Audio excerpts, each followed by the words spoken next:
And I think we should just start here. Let's talk about obsession. Yes. Everyone is obsessed with obsession. Mm-hmm. The movie has made gobs of money, famously made for less than $1 million. It's had its controversies. It's been a bit polarizing on social media.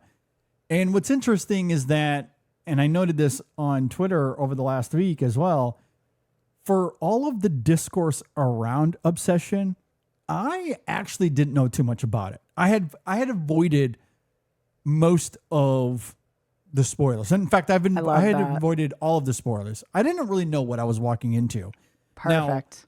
Now, I've seen the discourse on social media. I've seen some clips here and there, some stills, but I would quickly scroll past them. I didn't read anything. I honestly, perhaps it was a miracle, I don't know, but I actually went in pretty blind for the most part. That's the way to do it. Yeah. And coming out of it, it's interesting. Now, I guess before I give my thoughts on it, I want to lay out a bit of context because, Megan, you're a huge fan of the film, if I'm not mistaken. Is that correct? Yes, I am. I love it. Okay. Now, before I monologue for a few minutes, why don't you just give me your brief 2 minutes?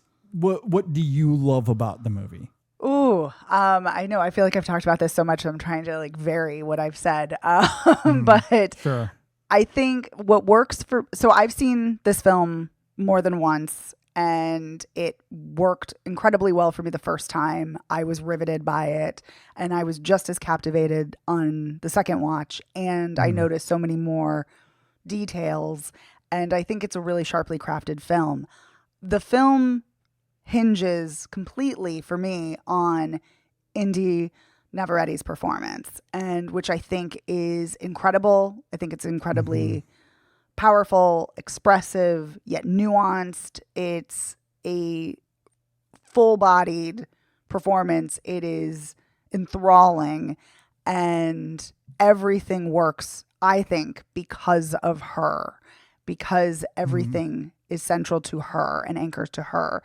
Yeah. And I also think it is an incredible deconstruction of rape, of toxicity in relationships, and how the person that you think might be the protagonist and the hero and the quote nice guy is really a vile and despicable human and actually the villain.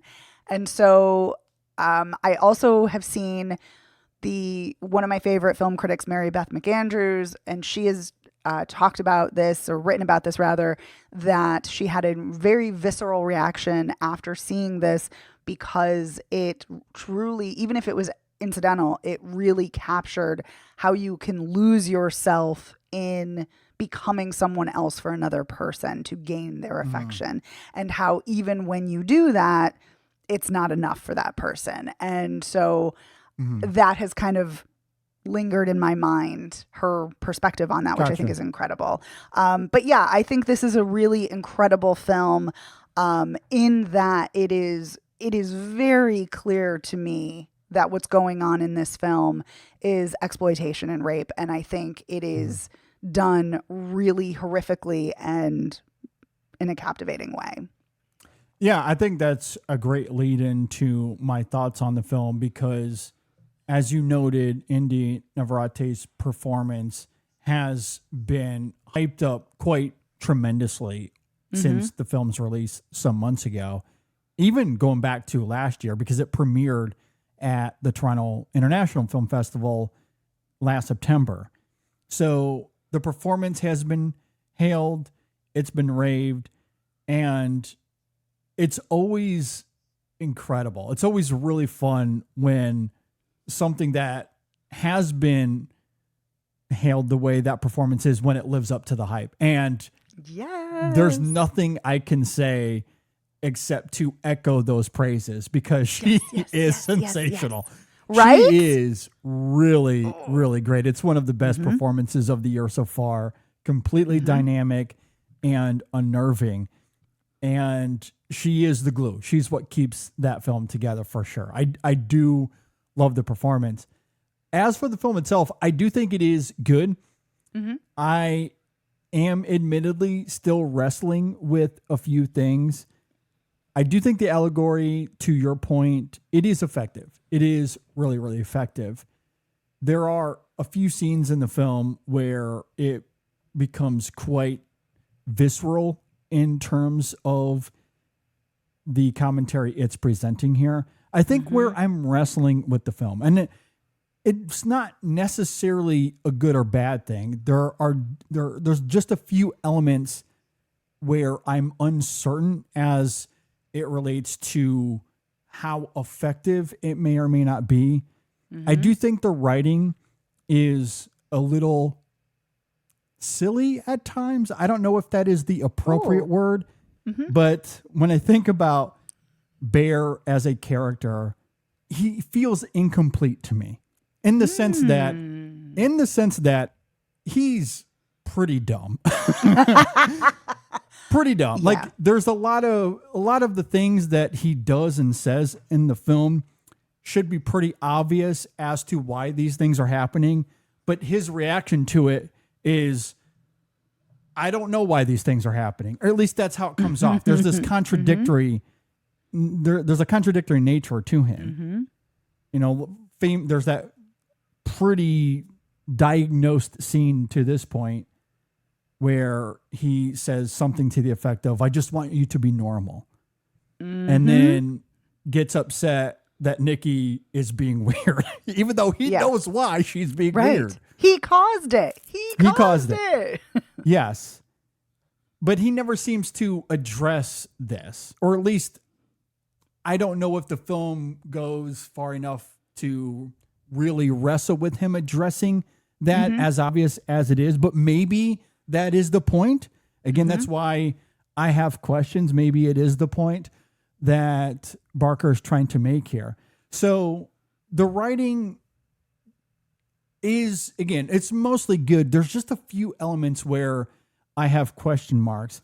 Most of the time I would be willing to forgive those questions if the allegory is able to give the film this immense weight, such as Disclosure Day, for example. And if you go back and listen to Megan and I's conversation there, while I recognize that there are similar questions to be had about Disclosure Day, I was more than willing to let those go because I think the allegory at the center is immense, immeasurable, and quite incredible. So again, with Obsession, I think what the film is going for, it is mostly effective. For me, it's a matter of how deep does it go. And at this point, I don't know. Perhaps this conversation, perhaps some of the things you say, Megan, can help fill in those gaps for me, because where I struggle with the film the most is that I never got a sense that it cares about Nikki as a character. Is Barker more concerned about the idea of be careful what you wish for, or is the horror rooted in the idea that Nikki has lost the ability to give consent? It feels like it should be the latter. And if that's the case, why does it feel like we're never scared for her? All of the film's horror is ciphered through Nikki in some way. It's her in the corner watching Bear sleep, or being weird at a party before injuring herself, or being completely psychotic in the third act of this film. Often framed in shadow, in deep, dark shadow. We are always meant to fear her, which, I don't know, that feels a little counterintuitive if the film's thematic crux is around consent, especially because we don't really learn much about Nikki in those opening scenes. But at the same time, maybe that's the point. She's lost all autonomy, and the more Nikki devolves, the more gross it becomes, which is why the scene in the bedroom near the end is so heartbreaking, because it got to a point where she'd rather die than live in a controlled state. And I do think that is easily the best moment of the film. It is for striking sure. how that unfolds. So while I do think the film is good, I do think it is effective. I do find myself wrestling with how far it goes. Bear is clearly indicative of the nice guy victimhood, as you laid out earlier, but I'm not sure if it goes beyond the me mentality of kill yourself, which, fair enough, but I'm not sure how compelled I am if that's what the film's aims are, or at least I do think it could go deeper than that. I guess what I'm saying is that Bear's perspective is obvious from the beginning. Yes, what he does, not great. You shouldn't do that. It crosses an ethical boundary. So why not give us more from Nikki's perspective? Your heart breaks for her. At least mine did. And it certainly, that seems to be the case for a lot of people out there. And again, there are a few scenes, especially in the back half of the film, where that is viscerally felt. So I don't know. I don't know if you have anything to counter that, to maybe fill in those gaps, but that's kind of where I'm at. Again, I do like the film. I'm a fan of it for sure. But going from good to great to this is one of my favorite films of the year, that's where I just have to wrestle with the film. Maybe I'll get there. I don't know. But I only saw the film 2 days ago as we are recording this. And I just wonder. I have those questions. And that's what keeps me from fully loving it like a lot of other people. But I do like it. I love what it's going for. Maybe it's a little bit of that first-time filmmaker thing. We've talked about that a few times this year so far. That could be part of it here. But I think given what this film was up against, under $1 million, it looks really great. The performances are mostly good, especially Navarrete. She's, again, sensational. So, yeah, I'm a big fan, just wrestling with a few things.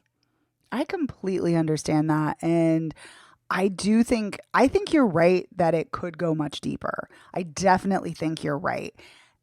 What I think it's something that struck me about what you said that was really interesting was that you said that I'm not going to get it quite right, but you said that that Nikki is the one who is the scary one in the sense of that she's being weird and kind of causing the all fear. The horror ciphered Yes. through her. Yeah. And I think that that's really fascinating because I had a completely different experience. For me, the horror was, oh, she's being controlled. Oh, because there's that shift. For me, there's a shift about halfway through the film, maybe even earlier. And so that's funny. Not funny, haha, but really fascinating to me because for me, I was like terrified for her. And there's an interesting and horrific cut in a very to me intentional edited cut where after that scene in the restaurant and or maybe it's not in the restaurant, but it's when he says, I just want you to be Nikki, just be normal. And it cuts to him violating her consent.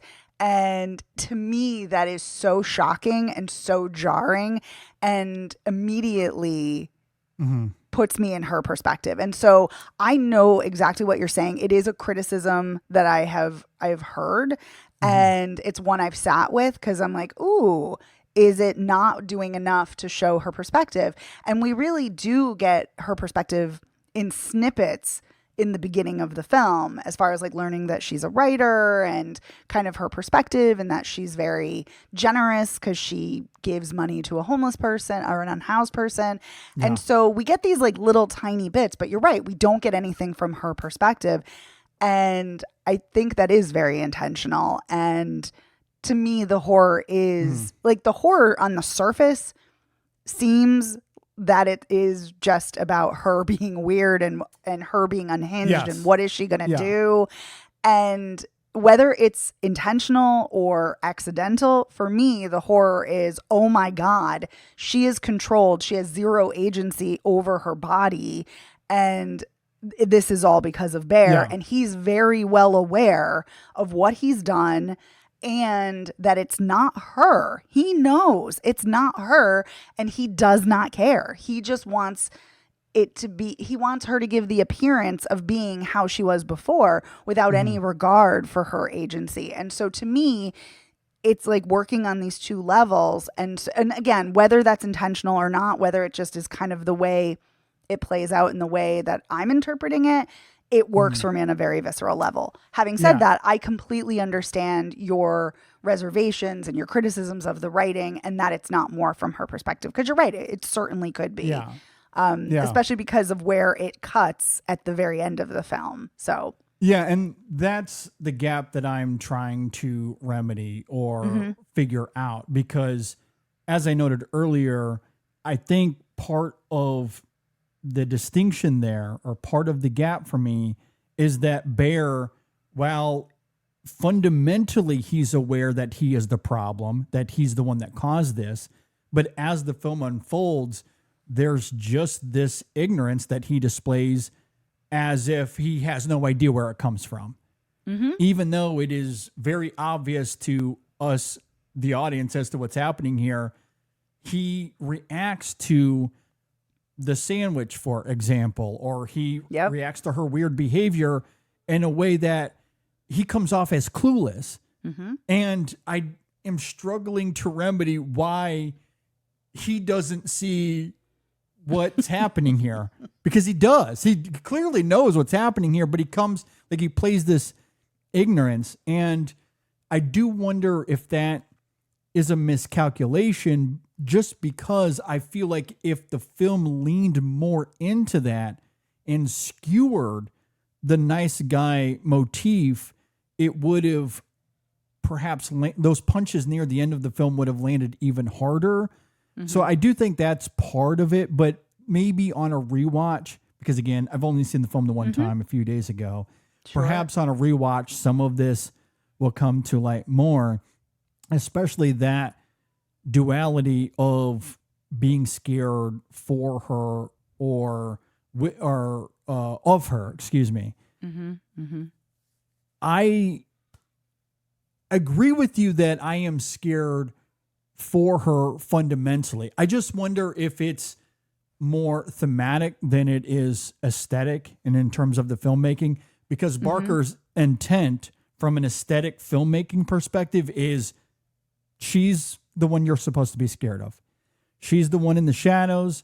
She's the one acting like a maniac. She's the one that is ramming vehicles and smashing people's faces, and and we're shooting her in shadow like she's the little girl from The Ring. Yes. Like yes. giving Samara. echoes of that. Yes. I love it. So the film, Barker's intent from a filmmaking perspective, from a viewing, like a watch viewing perspective, is we need to watch out for her. She's the threat.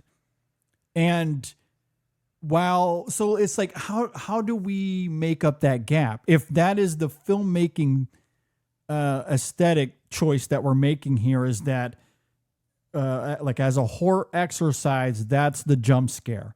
That's what gives us chills. That's what raises the hair on our arms, is Nikki. Like that's how we're shooting her in this. And Navarrete's performance, it is unnerving. She also complements that very, very well. But given that consent is the thematic crux, I do wonder if it's the inverse, the perspective of this film, if there's more to be felt there. Because again, we learn very little about Nikki throughout. So to me, it's the idea is carrying a lot of the weight and not so much Barker's choices as an artist. And so like that's kind of the gap that I'm feeling. But I do think fundamentally there's still enough here. And there are some scenes in the back half of this film that are so striking. Again, everyone's talking about that moment when the real Nikki wakes up. That moment for sure hits extremely hard. Or again, I go back to that moment where Bear says, "I just want you to be normal." It's kind of a stupid line given the concept of the movie, he knows why she's not acting normal. But again, maybe it's less about his dumb ignorance there, and it's more about Nikki's response. Because again, this isn't Nikki. This is still crazy maniac Nikki at this point. And she says, I can't be Nikki. She says that at least 3 or 4 times. She repeats it. I can't be Nikki. That is terrifying. That is a being scared for Nikki kind of moment for sure.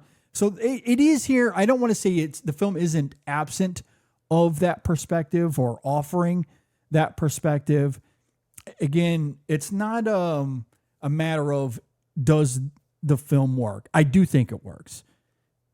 For me, it's mostly a matter of could the film have been more polished? Could it have gone deeper?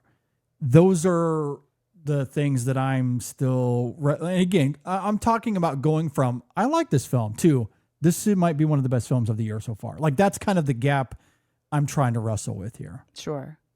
Yeah. The only other part I would say, not the only, but the part that comes to mind that I would say is really chilling again for Nikki rather than being scared of Nikki is when she's standing there waiting for him and she can't use the bathroom. So she's going to the bathroom right there because her agency has been completely stripped. So that to me is another moment of being scared for her. And I agree with that. Yeah. Like the way the camera pans to the floor is like it might, I guess it could come off as kind of like a horror aesthetic kind of thing, but I do think it's less that and more so Barker trying to imply that Nikki, the real Nikki, is completely gone and there's nothing she can do. And it makes that moment of, this physical thing that she can't control anymore.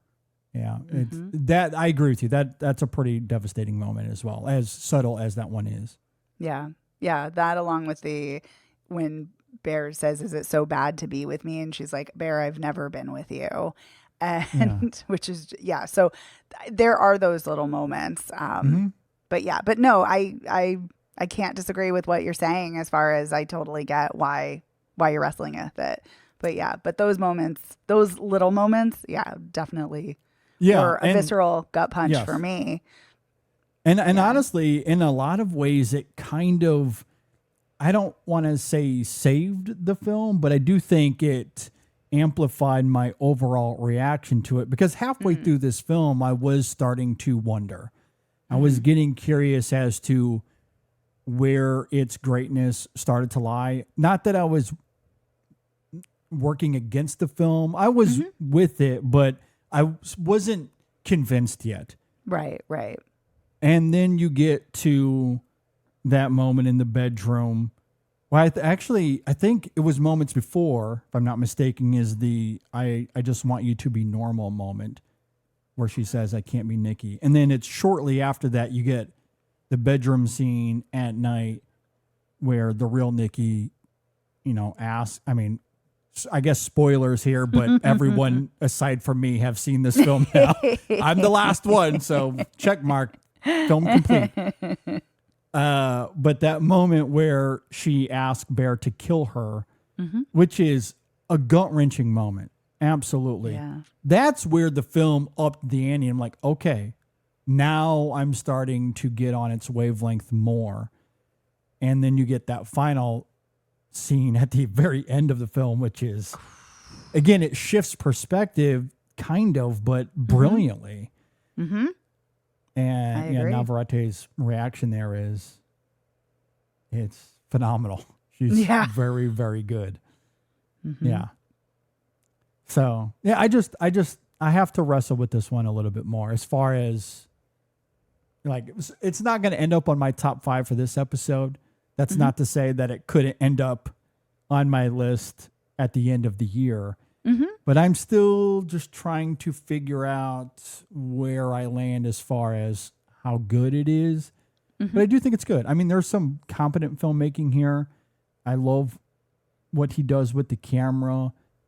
And even though I'm a bit on the fence as far as how Nikki is framed in this film and the use of perspective, in a microcosm, in a vacuum, those moments are still shot really well. I mean, those moments of Nikki in shadow, or you get those medium shots on Navarrete, and the mannerism she's able to convey facially is just remarkable. Like it's an astonishing performance. So, in that regard, it is effective, and I could see why so many people have wanted to go see this in a theater. Yeah. So I, kind of going back and forth on it a little bit, but mostly a really effective allegory on rape culture for sure.